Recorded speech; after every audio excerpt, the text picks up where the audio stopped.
Welcome to the XY Advisor podcast. To join a global community of financial advisors sharing and learning with one another to drive the positive evolution of financial advice, head to xyadvisor.com.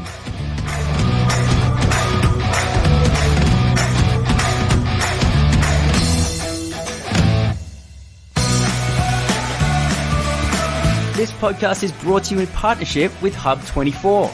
Hub24 make a difference in the lives of advisors by connecting you to innovative solutions that create opportunities with market-leading managed portfolios and customer service excellence. Want to know more? Visit hub24.com.au.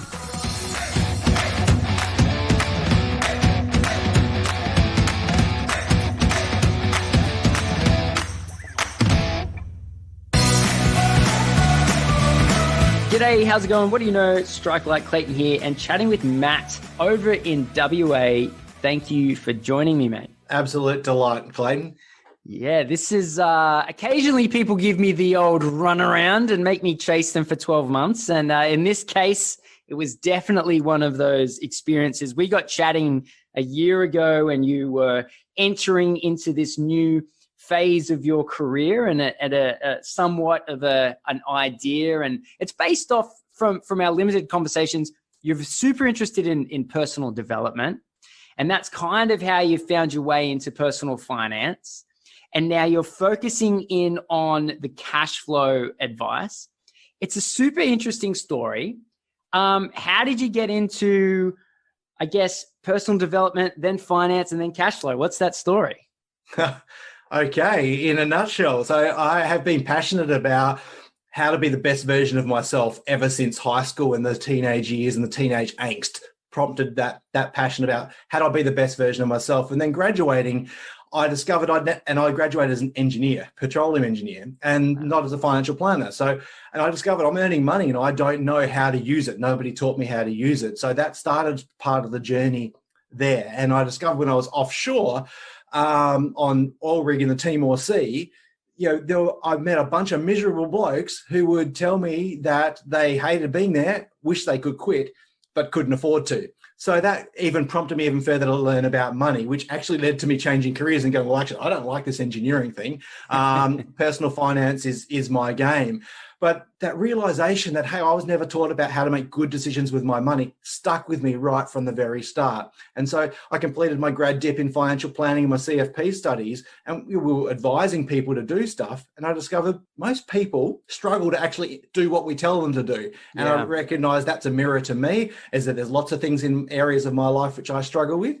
And so that's what got me really passionate about the behavioral science side of things that I weave in to the coaching. And so then looping it down to the money coaching from being a financial planner and a CFP for over 15 years is that, it makes me sad that there is less than 20% of the population that goes and engages, feels that they are able to and willing to engage a financial planner. And that stat hasn't changed in the 20 years that I've been in financial services. So I'm really passionate about helping the people who don't yet feel they're able and willing to act as a financial planner, hopefully grow those skills, be taught about money. And so cash flow coaching is one of the things I offer, but it's everything that a financial planner doesn't yet offer.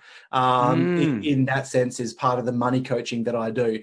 So hopefully grow the profession so that more people get to afford to live a life that lights them up. Oh, I like that. Live a life that lights them up. That's good. I fully recognize that entire journey. I got super into personal development, maybe not directly out of high school. I was playing music for the first few years out of high school, but then when that collapsed underneath me, I didn't really know what I was doing. I was about 22 years old and I went to uni and I ended up studying accounting. But during that whole period, I sort of got into personal development, and money was a big part of that. And that sort of led into why I ended up doing financial planning. And then as my role as a financial planner, I'll never forget someone saying to me once, Clayton, thank you for organizing all these things for my future self, which was investments, superannuation, and insurance. And I'll never forget, they looked at me and said, but what can you do to help me today? And I was absolutely flabbergasted that I didn't have an answer to that question, seeing that I was a financial advisor. My job was to give advice around someone's finances. And And that led me down this whole path of learning about cash flow and ended up becoming a key part of my service and ended up transforming my business. And I'll never forget, at the time I was a part of a BNI. Have you ever heard of BNI? Yes. Yeah. So it works really well for some people. For me, it didn't really work too well. But I'll never forget the concept that I came up with was there was a mortgage broker in my BNI group. And I thought, how many people come to see you that want to get a mortgage, but you have to say no to them because their finances weren't in tip-top shape. So literally, as a business model to you, it makes sense if a portion of those people who don't become clients go through a cash flow coaching regime with me, and then I can loop them back around to you, and then they're in a better position to take out the loan in the case of the mortgage broker. It is bizarre that such a small amount of people get financial advice, and out of that portion of people who get financial advice, not everyone's getting cash flow advice, and yet it's almost the top of the funnel into financial advice. I think it just opens who is available to getting advice around money, even though, technically you can't call it financial advice legally, but help with cash flow is a huge part of it. And so I fully resonate with everything you've just said in your journey for how you've arrived at where you've arrived. What would you say to your younger self who was getting into financial advice about cash flow? I would suggest, actually, probably not much. Actually, no, that's a really good question. I would tell him to stick on the path of being curious about it, because so many times in the last 20 years, I've perhaps doubted it when people in the financial profession have told me, oh, Matt, it's not commercial. Oh, Matt, people don't want it. All these different resistances that people have thrown up to me. I guess I would say to my younger self, Matt, listen to your gut.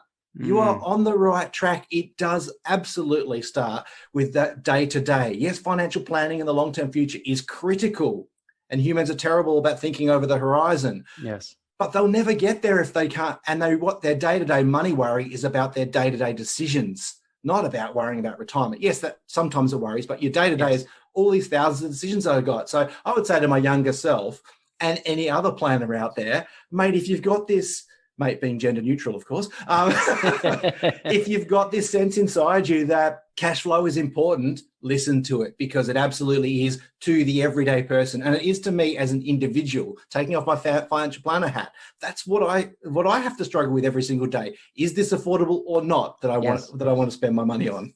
Yeah.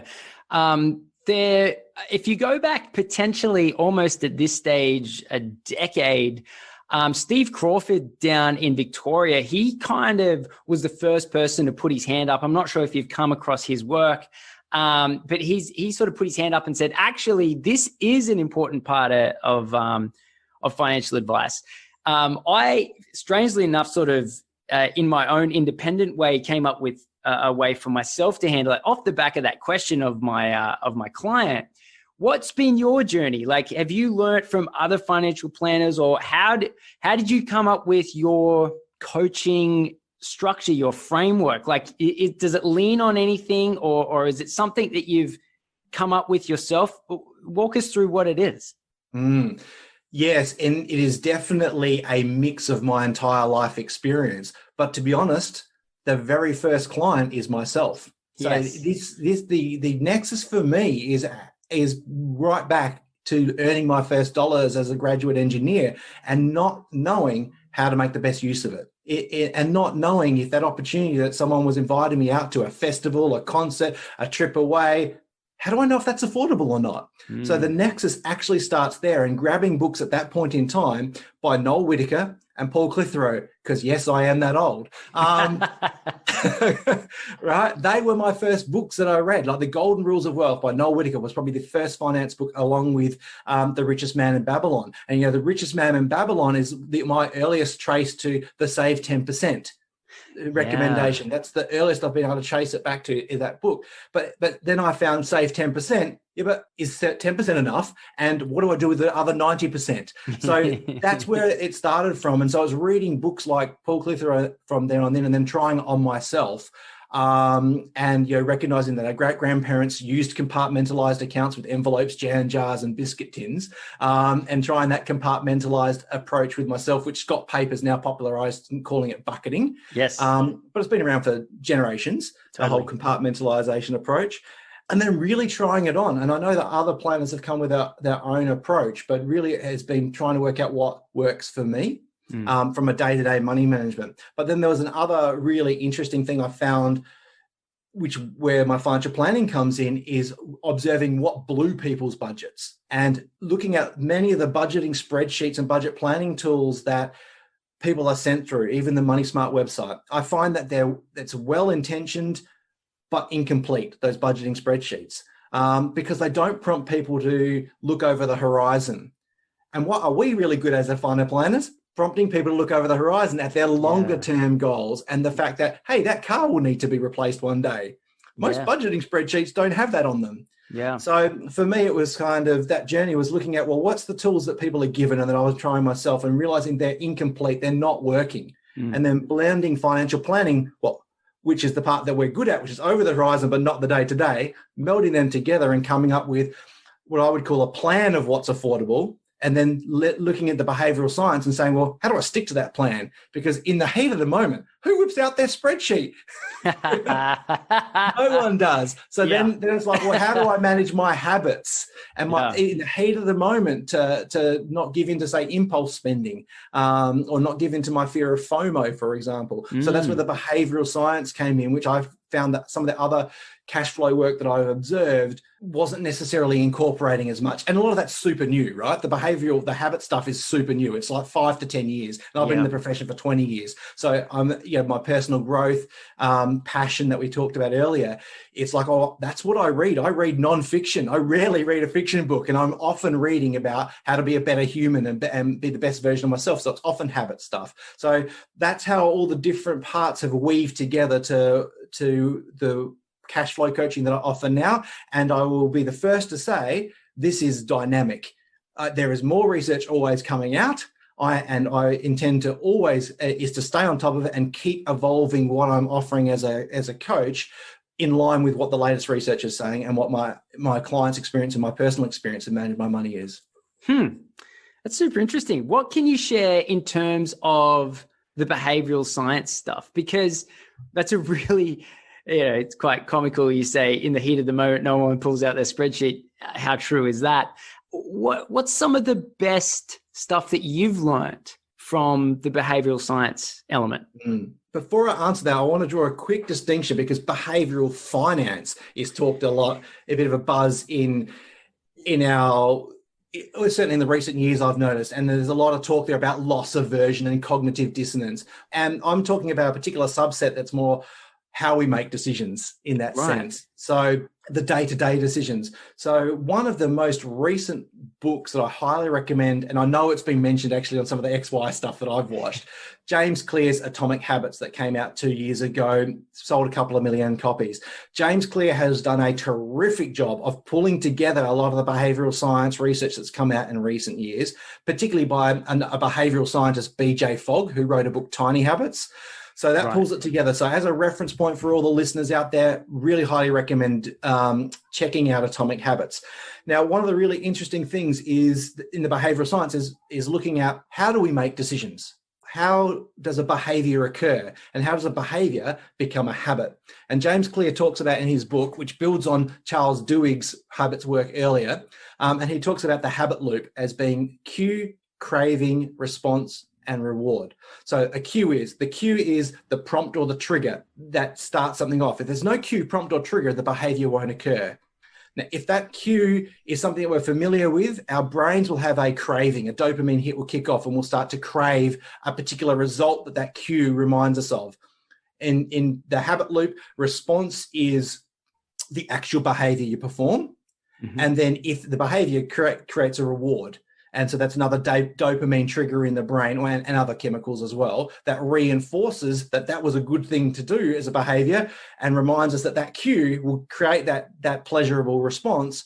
And then, so the next time we see the cue, we might do it again. So, and a behavior repeated becomes a habit in that sense, both healthy and unhealthy habits. So for me, that is a great succinct summary for me of some of the great stuff that I've read in behavioral science of how a behavior performs. So if we think about applying that to our daily money decisions, yeah, and you're going to get me off. If you want to get off my soapbox, here I go. So think about so when we think of a cue, a prompt or a trigger.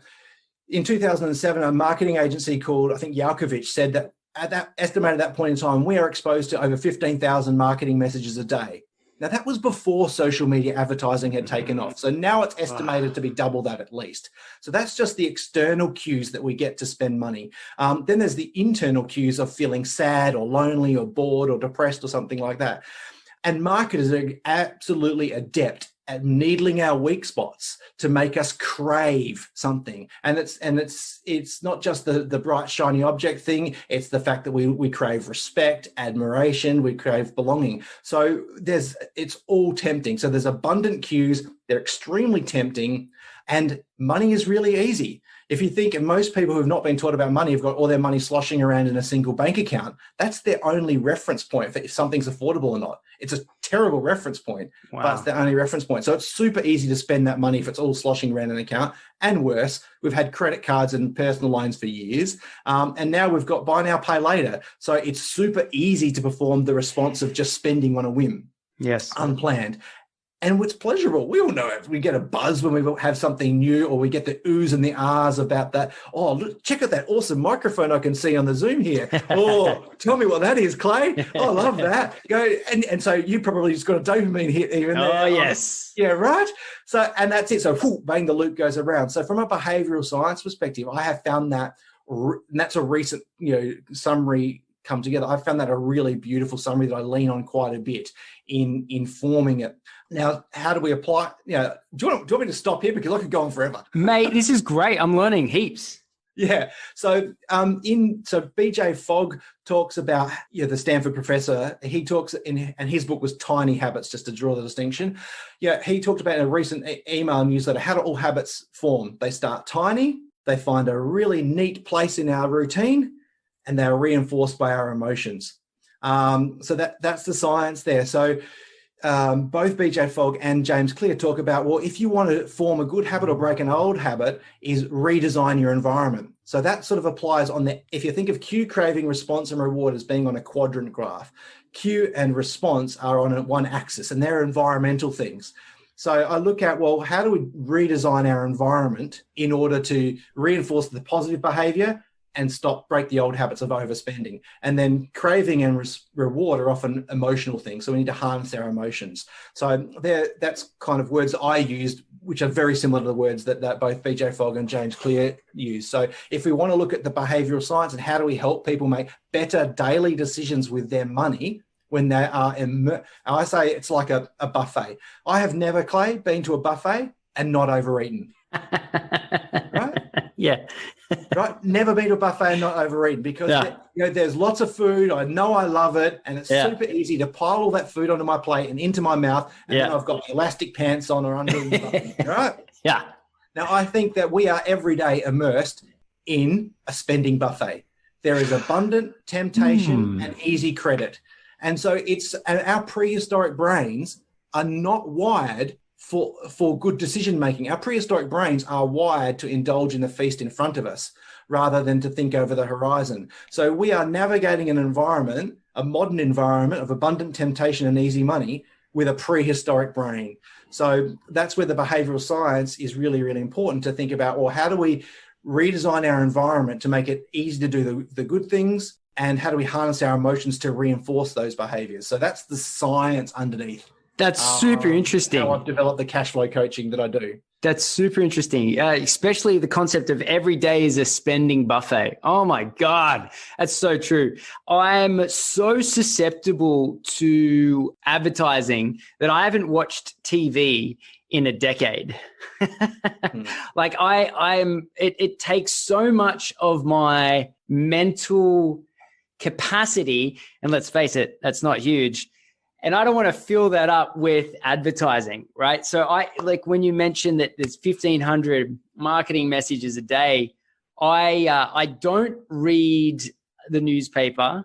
I don't watch TV, which frustrates the hell out of my friends because I never know what's happening in the world. But and then if I go on the internet on both my phone and my PC, I have an ad blocker. I do whatever I can to avoid ads because it wanes on me. Like even if it only takes like 5% of my daily ability to ignore advertising, I just don't want to even spend that 5%. And because I know that I'm going to create an environment for myself to spend money on stuff that doesn't interest me. Absolutely. And so when you were talking about like developing behaviors, like I've basically built my world to protect myself from advertising purely because I know I'm susceptible to it. And I think calling it the world is a daily spending buffet is probably the best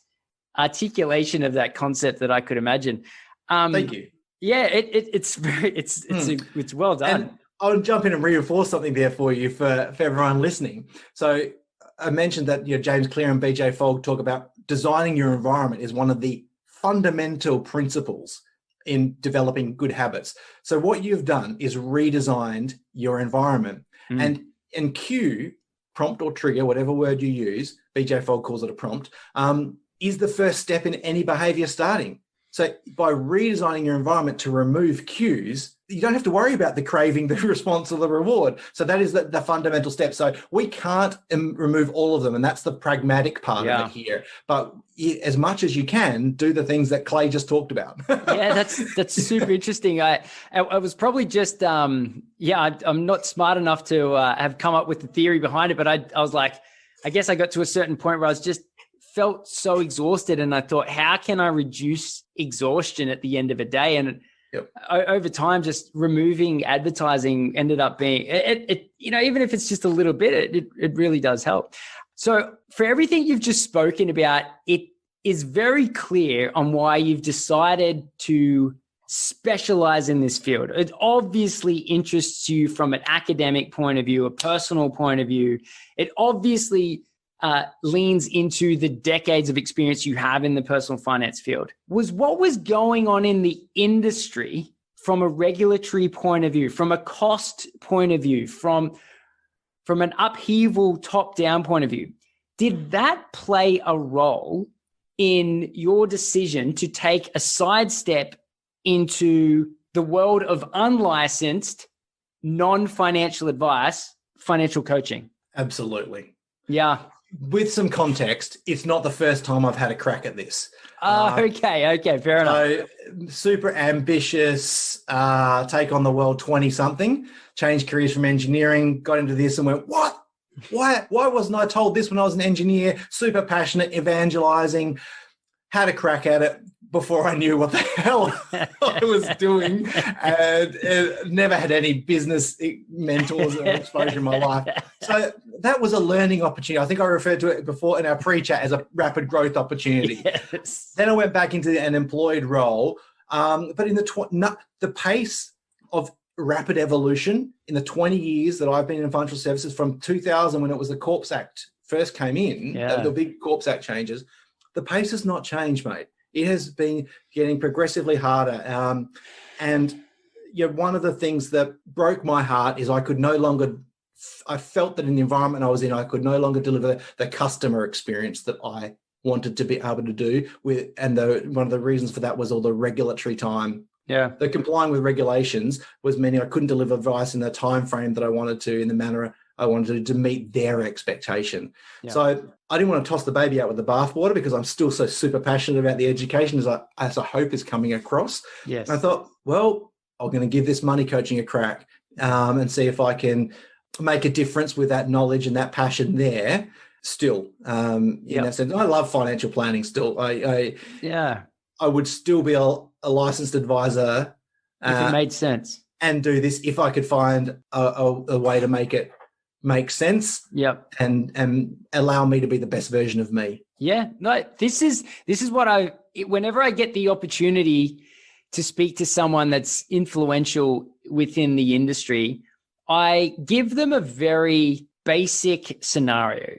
And you're a perfect example of that scenario. And you're not the only one I know, and it's a growing, what I tell them, a parallel profession.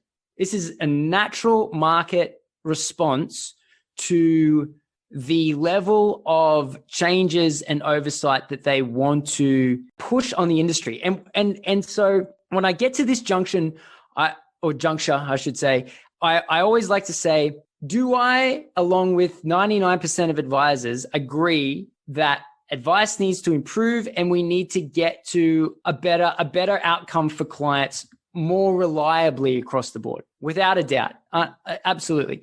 Are there changes that need to occur in order to achieve that? 100% yes. The problem is every single political party, every single one of them, sees financial services as a plaything to muck around with. I was just reading today about the shadow treasurer who presented at the AFA conference being very clear that he wanted to remove insurance commissions.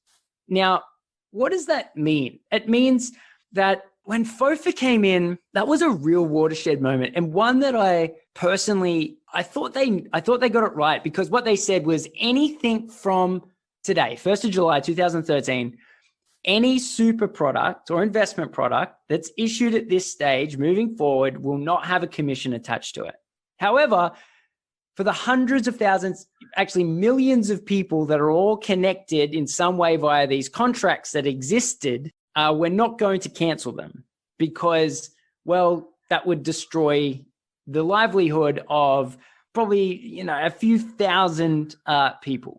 Who have all gone into debt and who have all made life decisions based on these environments. And yet it had a clear path and a clear road to an environment 30 years from now at an accelerating rate, entering into a world where there was less and less of that product, commission-paying product, in the industry, and thereby creating a transition from pre-FOFA to post-FOFA world without creating 30 years of change in 30 months. Because when you push rapid change onto large swathes of people, you end up in a horrible, horrible mess. And the suicides are there to make that point. And I say that very much unfortunately. In fact, absolutely. I just got off the phone to someone, and we were talking exactly about this. He was mates actually with an advisor that has passed away by suicide over the last 12 months. And so it's beyond heartbreaking. And the reality is, if the industry pushes for more change in this short amount of time, because we still haven't caught up to the reversal of that FOFA outcome and FACIA, and now the next political guy on the scene wants to make a name for himself as the shadow treasurer and says, oh, we're just going to pull this out as well. And I go, okay, again, like a lot of people, we all want this ideal environment where, commissions and conflicts and everything don't exist in a world where the word advice is used. I get it. I understand. But if you enforce another 30 years of transition change in another 30 months, that suicide rate is going to skyrocket. So my only conversation, if I ever get the chance, would be to have to people like this is, we can do what you want. It's just, what's your body count? Like, what are you comfortable with? Would you want 100 or 50 or like 20, or 500? What do you want? Because that's where we are right now. We can do whatever you want to do. You're in charge, but at the end of the day, the body count's going to follow how severe you enact this. And so the change in the industry annoys me, not because of what is trying to be achieved, but in the timeline that advisors are given to make the changes. and the sense that someone can make a name or a career out of push or forcing changes through in a rapid amount of time. So when you say that these changes that were pushed onto the industry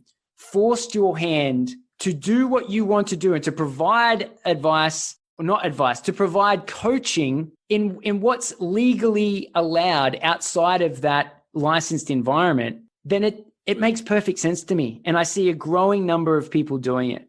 And the facts are, fast forward 5 years, if they push through everything they want, there's going to be more of you than there are financial planners. But look, potentially. And so there's definitely a pragmatic element to my decision there. And I think there's also the reality that we probably need more money coaches there. And the element that we haven't put there is that might be useful for the listeners is I only have the minimum amount of study to do. It's not that I have to do a whole master's or a grad dip or anything like that that's driving this. No, I have to do the FASI exam and the ethics. That's it. Because thank God to my 20-something-year-old self who decided to do a postgrad diploma instead of an undergrad diploma like everyone was telling me to in 2000.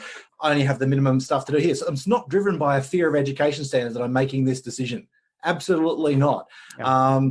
But I do really think that it would be great if doing this kind of education was easier. Like one of the frustrations, actually, I don't know if I'm going off a bit of a tangent now as well, Clayton, but one of the frustrations is that I can't get, when you're a money coach and you're not licensed, technically speaking, you can't do one-on-one investment education or talk about superannuation. But there's plenty of people like, prominent celebrities who have got one-to-many online courses teaching education and get rich quick. So you can do one-to-many investment education, but you can't do one-on-one stuff. So one-on-one, you're pretty much limited to it. So I guess in a sense, we've ended up where we are from pragmatic reasons, and still the legislation is there. So I would love to see how we could work, licensed advisors and the ones like me who are choosing not to currently be licensed can work together to actually grow the profession in the environment we pragmatically find ourselves in. We can't change the environment. We just have to we can try to influence the environment, but we've got to make some day-to-day pragmatic decisions about how we navigate that environment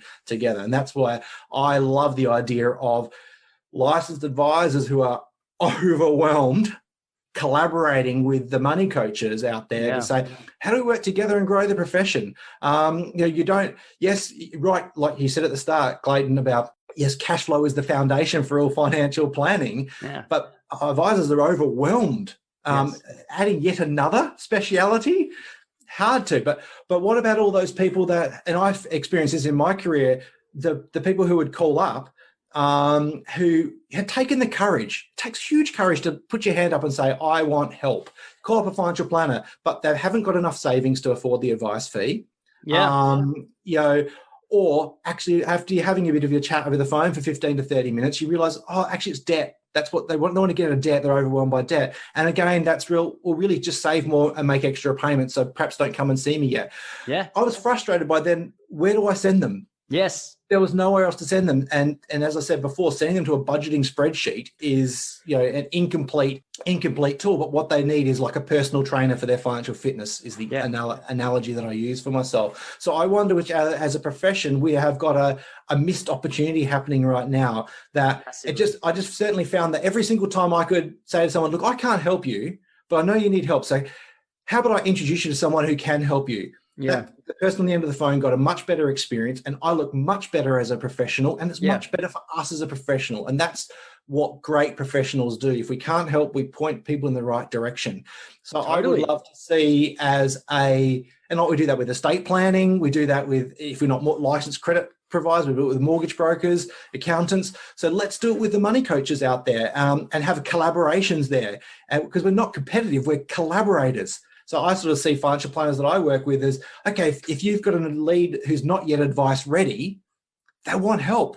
So if we don't give them the support right in that moment, at that courageous moment, they'll probably lose momentum and flounder and maybe stick being one of the half of the Australians who live pay to pay. How about we help them on that journey by collaborating together? I'll help them get their day-to-day money skills going so that their saving rate is there and so that their debt repayment is there. And then I can pass them back to you so that your practice is growing and the community is growing in its financial well-being, because financial well-being is one of the major contributors to mental ill health.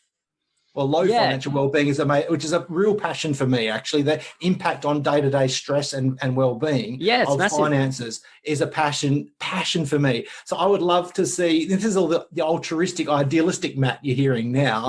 I'd love to see us all collaborating, the money coaches and the licensed advisors, to say, how can we improve the financial well-being of all Australians, which will have an impact on their overall well-being, but a part of which is the day-to-day decision-making that a money coach might do, the illuminating their understanding of the importance of thinking over the horizon about superannuation and long-term wealth creation, and then the licensed planners coming in and going, okay, now here's how we're going to help you navigate all the strategies and the products that will take to put that into place. Well, it's even more important than just simply altruism. I think there's a business growth model there as well, because if your practice doesn't do cash flow and you let someone that's making 150K out, who walks out the door, who just hasn't spent the time to save any money, they're not interested in buying a house, and they've only worked for a couple of years, so there's not much in super. Well, then you've just lost a super valuable client. And so there's a lot of people with business models who have adapted cash flow into their business so that they're actually able to convert those I think they're called Henrys, high earnings, not rich yet. Henry, high earning, not rich yet. So these Henrys, right, who are coming into into financial planning practices, if your business model can pull them into your client base, then you're set up to be able to make the most of that situation. But if you're like the majority of advisors who have yet to adopt cash flow practices into your service offering, then it makes absolute sense to work. So I think what you're saying is you actually work with financial planners, right? So what they should be doing is, if they don't currently do cash flow, they should send them to someone like you, because then you're going to, in your little CRM, it goes, okay, this client came from Clayton Daniel in the case that I sent. And then so you're talking to me, I assume you keep me up to date with how that client's doing, maybe on a 6 monthly or annual basis, and be like, actually, we are probably 18 months away from a reintroduction back to you, Clayton, for financial planning. Is that kind of what you do? Absolutely the potential I see for financial planners. So one part of the potential I see for financial planners collaborating with money coaches for those clients, for those leads, let's call them, or prospects. They're human beings. So the clients or prospects that aren't yet advice ready. But there's the other element, Clayton, and this comes from the fact that as a financial advisor, I was always a goal-based financial planner. And I imagine that for those who are in some way goal-informed, or even true goals-based, that Fraser Jack would call it, most of the time that people came in order to achieve their goals, the extra investment or superannuation contribution that was required usually required them, it was more than what their current saving capacity was. So I think as planners, many of the time, perhaps we would be saying to people, okay, here's the money that you need to invest in order to achieve those goals you've articulated. That will require you to reduce your spending. And that's where us as a profession many of us have stopped. We leave it up to the responsibility of the client to find some way to do that. And what I have realized in my own lived experience trying to manage my own money is, if you're immersed in a spending buffet, that's bloody tough. And it's almost, and I wonder whether the consumer expectation is like your experience of BNI that you described earlier. Perhaps the consumer expectation is, well, you're telling me to cut my $5,000. How? And so I think even for those people, those clients of ours who are engaged as clients but need to reduce their spending in order to achieve their over the horizon goals, there's the opportunity there to collaborate with a money coach at that point in time. If you don't want to have a cash flow service in your practice, and to be honest, trying to start a new service in your practice right now when you're already overwhelmed with the changes, is hard. Very difficult. So the quick off the blocks thing is to collaborate with a money coach. It took me about 3 years. It took me about 3 years, I reckon, to get up and running. It's doable, but look, and I think more advisors should be doing it, but I think using someone like you makes sense just from an ability to rapidly increase what it is that someone is going to get by calling you. In XY, right? So in XY, like our clients are the large financial institutions, right? And so I go into a meeting and we do a handful of things. And if they're asking for something, so they might say, we want to achieve X, Y, Z. If we don't do that, I'll just say, actually, the trade media or the associations, they probably would do this for you in a much more efficient and effective way than what we can. And so for me, I walk into, even a sales meeting with a very consultative frame of mind. It is, how do I help you solve your problem? Hopefully it's me. Hopefully your problem lines up with what I sell because I want to make money from your solution. If I can't, if for whatever reason my solution doesn't align with your problem, then I still want to help you solve your problem. It's going to be over here, not with me. And so I think having a mortgage broker, having an estate planner, having a wealth coach, or cash flow coach, I should say, all of these people make so much sense to have on the board of referrals. It makes a lot of sense to me. And I think probably because I did the 3 years hard work to properly introduce cash flow into my business. I'm sure probably you could do it quicker than that, but it did take me sort of a long time to get my head around properly, like how to fully integrate it. And so if someone's not willing to do that and they want to be able to help quicker, also lead to, the long-term lead, if you want to call it that, to circle back around, which ultimately, like, I feel is a very valid reason. Like I used to work with the mortgage broker, but it always surprised me that they didn't do it more often, right? I was like, with 5 people, if you turn 5 people away this week, technically, 18 months from now, 2 years from now, those 5 people would say, you'd be able to help them. So it doesn't make sense to let those people, those Henrys, especially high earning, not rich yet, people fall flat on the ground. I think we should definitely be doing something about it. Yeah, I agree. I think there's a huge potential, but I understand with all the change in the profession why it's been very difficult for people to get their head around it, totally. Which is why perhaps there's now a huge opportunity with people like me choosing to be money coaches. Let's collaborate with them. I think there's that step before having your own cash flow coaching service, which perhaps stop people doing it, but it just can start with a referral. It totally just starts as a loose referral thing. Yes.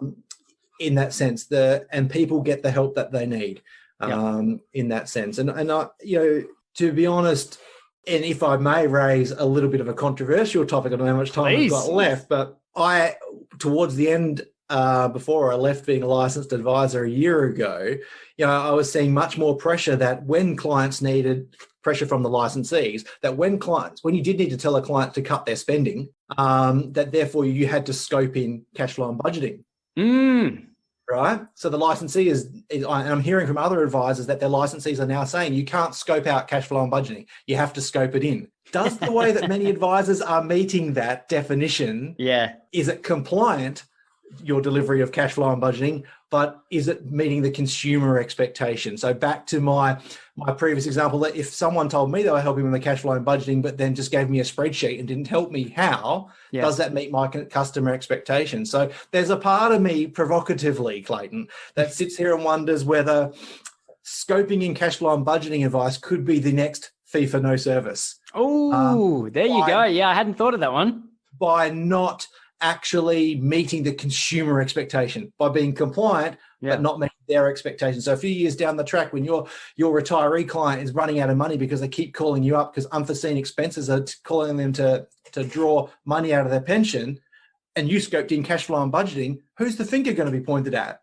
from a consumer perspective, right? Yeah, totally. And when the consumer's upset, the politicians who are trying to make a name for themselves start pointing the finger at us. Totally. I think a part of phase here is if you don't have the specialities, you should look to refer. And I think that's part of, I think it's almost written into code now. So, mate, look, I hope that your second stab at this service is successful. All the best to you. Congrats on the first 12 months. I mean, everyone knows the first 12 months out of the gate, it's always the hardest. So thank you so much for actually, coming and doing this interview. I really appreciate hearing from you, mate. And yeah, it sounds like you know a lot about the subject. So I really, I think you'll do well. Cheers. Cheers, Clayton. I really appreciate it. Delighted to be on there. Thank you for inviting me. And thanks to the XY community for everything that you do to make this a delightful profession that makes a difference in society. Awesome, man. Thank you.